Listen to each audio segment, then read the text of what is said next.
So let's have a little chat about UVs. Oh no, UV unwrapping is so hard. I already know how to UV unwrap. No, you don't. No, you don't.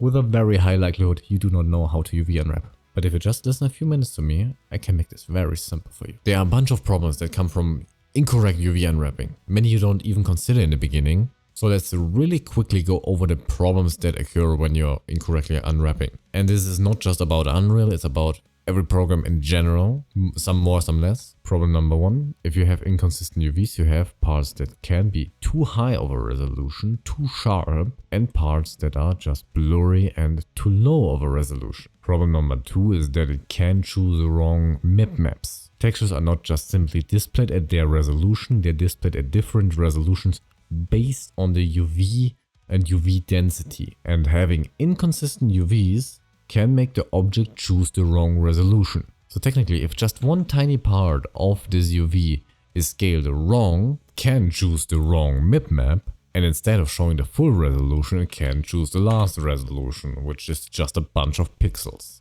Problem number three is a bit harder to visualize, that's why I'm going to explain it, but it can have wrong anti-aliasing. By the UV being wrong and it choosing the wrong Mip Map, the aliasing can also be wrong and you can get very ugly aliasing lines. Problem number four is obviously that you get like texture stretching. Problem number five is lighting. Baked ambient occlusion, baked shadows, it all can go super wrong. Have uneven resolution, mess up the anti-aliasing even more. Problem number six is the texture painting can just be really awkward, especially if you're painting on 2D. But why am I saying texture unwrapping is so easy? Well, because it literally follows like two rules and they're like super straightforward. But let me start at the beginning of how we think about UV unwrapping. Let's take this cylinder here for example. In order to understand how to UV unwrap it, we have to realize one thing. We are in 3D right here. But over here in the UV, we are in 2D. This means we have to open the cylinder in a way it can go into a 2D space. We have to unwrap the cylinder so it can be flat on a UV. 3D to 2D. Unwrap 3D into a UV. And whenever I'm explaining someone how to unwrap, I'm talking about the toilet paper roll. Because it's super simple. Just imagine we have a toilet paper roll, like I have here. How can I open that thing up now so I can fully flat paint on it? How can I do that? How does that work? It is very simple. We have to cut open one side.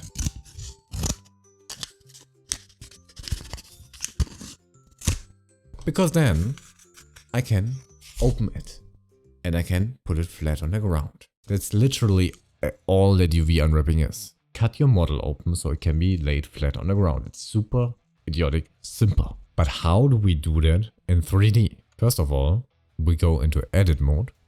We select an edge mode, probably usually the best, and you select an edge you want to cut open. In our case here, it's whatever, it can be any edge. You press Ctrl E and you hit Mark Seam. That marks the line we want to cut open. That's about it. That is the line we're going to cut. How do we unwrap it? We select now everything because we want to unwrap the whole thing, make the whole thing flat, and we press U and hit Unwrap Angle Based. That's it. That's literally it. You do not scale the UV. You do not scale it on an axis. You do not grab one of the sides and move it further over to make it fill the whole thing. You do not do that. The only thing you do is press U and unwrap, and it's the perfect UV. Because the relation of each face to the other face has to be relative to the 3D space.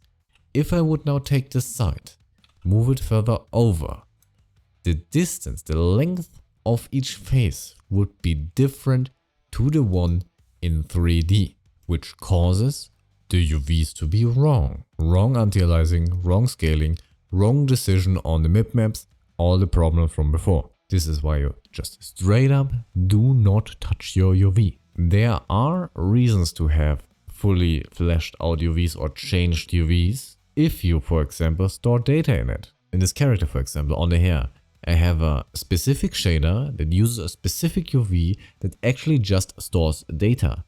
The UV is not for texturing per se. It is mainly just storing information in a certain way. But if we are talking about straight up texturing models, the only thing you do is place seams and press U Unwrap.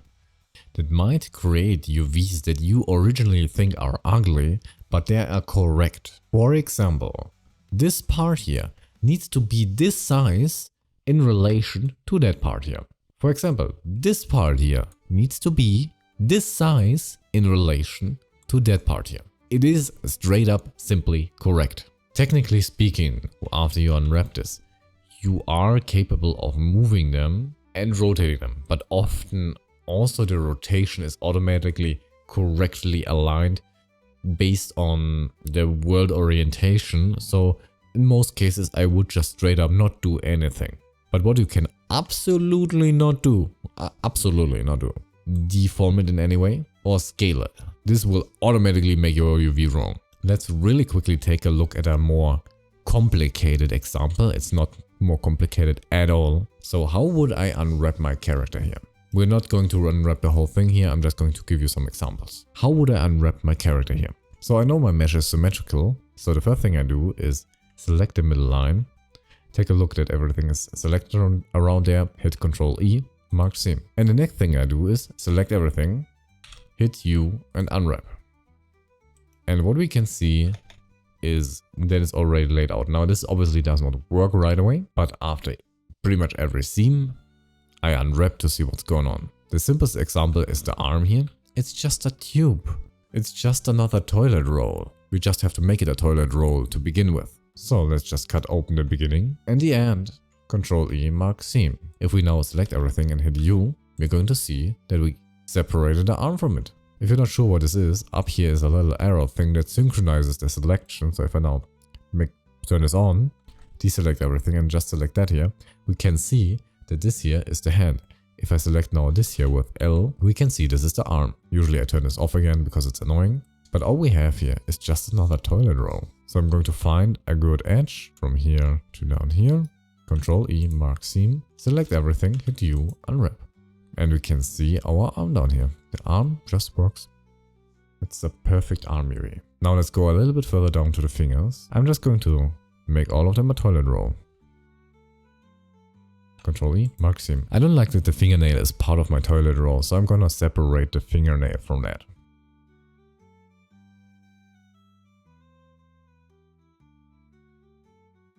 Ctrl E, mark seam. And if we select everything, U unwrap, we can see our fingers also got separated. By the way, a little trick, if you're going up here to the face select, hover above something and press L, you can see that it only selected the area. You can also change what you're selecting down here in the window. That's sometimes helpful. Anyway, our toilet roll, we just have to open it up. So I'm gonna make a cut here, Ctrl E, mark seam, select everything, hit U, unwrap. And we can see we perfectly, in the correct relation to everything else, cut open our finger here.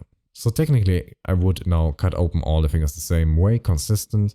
Now the whole leg is nothing else than a giant toilet roll. Just a giant toilet roll that you just cut open, Ctrl E, mark seam. You can select only that thing, U unwrap, and you can see that is the leg, just a toilet roll. Another trick is when you're doing stuff that is symmetrical, you can just symmetrize at that point because nothing really happened yet that you can destroy. You can just symmetrize it and your seams will be symmetrized to the other side if you're using the correct input here. You unwrap and you can see that this part here, this whole body got smaller while our fingers got bigger. So by cutting the big parts smaller, the small parts become bigger because you're evening it out. And you're using the UV space more efficiently. But you don't want to cut it too small, otherwise you will have too many seams and waste too much space again by trying to blend the seams. So what I also would do is separate the head, separate the ear, and by unwrapping it again, you can already see how much more even we got here, how much bigger the fingers got and how much more space they take because the big parts got smaller, the small parts got bigger. And I would probably even go in, by the way, you can also unwrap inside the UV editor and halve the legs just to make them a tad smaller and give the small parts more space. However, it will not straight up work here because we have also two other big parts here that I need to separate. And we need to take a look at that. You can see how this stretches around here and closes up right here. And just stretches the individual faces way too big here. So I kind of want to open that up. That looks not okay. What I'm going to do is I'm going to synchronize.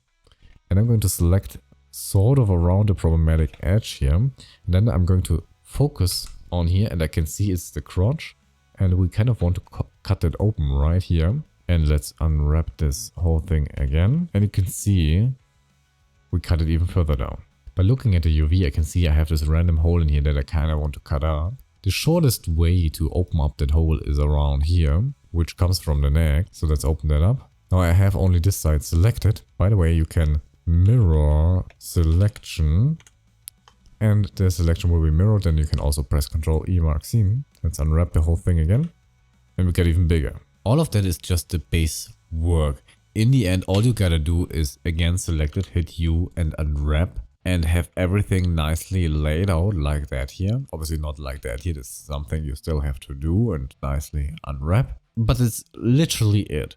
There's one more option that you need to be aware of. So let's say you are going to unwrap your model right here. You would have some options down here. And the most important option here is the margin. Now you can use angle-based, conformal, might be a little bit more accurate when it comes to like the density and whatever. But angle-based is also fine. The main thing I want to talk about is the margin here. If we drag this up a little bit, let's say we put this to like 0.25 or something. You can see it describes the distance from to each island. So how far each island is from each other away. So currently they are touching. Why is that important? If we just leave it 0, we use the most space, right? We have the most pixel to use. Now this can create drastic problems that you don't see right away in Blender and just come stronger in other programs. But I can show this here as well if we take a look at the nose tip right there. And I'm just going to like paint a little bit here. I've just painted one little pixel here. It's just one pixel. And you can see one problem obviously already is that I cannot paint the left side without painting the right side. The pixel is so big that it just touches. Yeah? You can see I only painted on the left side of the whole thing, right? But if we take a closer look in here, we can see that there is a little bit on the right side as well. And we can see that here we can see straight pixel while this here looks soft. This is called image interpolation. It technically just smears the whole image a little bit over each other, each pixel over each other, just so we don't see individual pixel as much. We can change the image interpolation inside the actual image node here. If we change this to closest, you can see they actually become straight pixel. Usually for most normal texturing, you do not want that unless you're trying a very specific style, but you do not want that. But linear blurs over to the other side. How can we fix that? We can fix that by using more margin when unwrapping. It must be said that Blender is very soft on the image interpolation. Programs like Unreal are like 3 times as strong or something. Blender usually just blends like 1 or maybe 2 pixels or something like that. And Unreal does like 3 or 4 pixels. So you have to have, or even Substance, you have to use a bigger margin than you would just use inside Blender itself. So when you're unwrapping, you unwrap. Always need to change the margin from 0. 0 is just straight up not okay. And we can actually calculate how much of a margin we need. You can just wing it, sure, but you might risk using way too much. But you might also risk just not using enough and causing one color to bleed into the other. If you, for example, saying left side here is green, right? And the right side here is red, it will eventually bleed one side into the other. Now, just for showing purposes, I used like a 265 image here. If we just divide 1 through 265, so our texture resolution, we do get a number that represents our pixel. So this number here, to paste this in here, should be around 1 pixel. I need a dot here, not a comma. And you can see it moved exactly 1 pixel from each other, and it's like already pretty great working. You can see it's already not bleeding over anymore. Blender is Again, very soft on image interpolation, so this already works for Blender mostly. There's a little bit it's bleeding over. So even for Blender, I wouldn't use 1 pixel. And it's not always 0.001, but you can always calculate it by just simply dividing 1 through your texture resolution. And this is 1 pixel. If I want 2 pixel, I'm just going to multiply this number by 2, because 2 pixel. And then we have a margin of 2 pixel. Again, I think Unreal uses 3 or 4 just to be safe. I'm just multiplying this number times 4, maybe even 5, and give it a fairly okay distance from each other here. And with that now, with that margin, I can ensure it's not bleeding into the other mesh. Even if we're in Substance, even if we're in Unreal, there is a little bit more to consider when thinking about the margin. Earlier in this video, I talked about Mip Maps. So when you're like further away from the object, the resolution of the texture will get smaller. So when calculating our margin right here, so let's say we're using a 1K texture, which is 1 through 1024. 1 pixel would be roughly around this here, so roughly around 0.001. Yeah, so if you're rounding that. However, if you're going further away, the resolution of our texture will drop, and we would not be at a 1K texture, we might be at a 512 texture, right? And at this distance, where we reach the 512 pixel, we would still see the error of the interpolation. So instead of using your current texture as reference for the calculation, I would go lower. So let's use a safe value, and we're going to calculate with a very low base texture of like 265. This is extremely low. So like 1 through 265, that would be around that number. This is what I do for my game, right? And I would just straight up when unwrapping, I always would work with like a value of that. So like 0.004, and then that times 4 gives me a pretty good base value. That means that even 265 textures will not bleed over. And when you're looking at that in a general scale, it's not that big of a distance. Just simply use always 0.016 and you're pretty much always safe. And that's just what I do, because generally speaking, if you're using a 4K texture, that little bit of a loss doesn't make a big difference and you're never gonna bleed. And that's basically everything you have to know about UV unwrapping. It's not that complicated. Control E, mark seam, U unwrap until it's not stretched anymore, and then give it a bit of a margin so the pixels don't bleed into each other. You can simply calculate it by just 1 through the texture resolution, and you know what margin you need for 1 pixel. Multiply that by 4 or 5 to be safe, and you're good.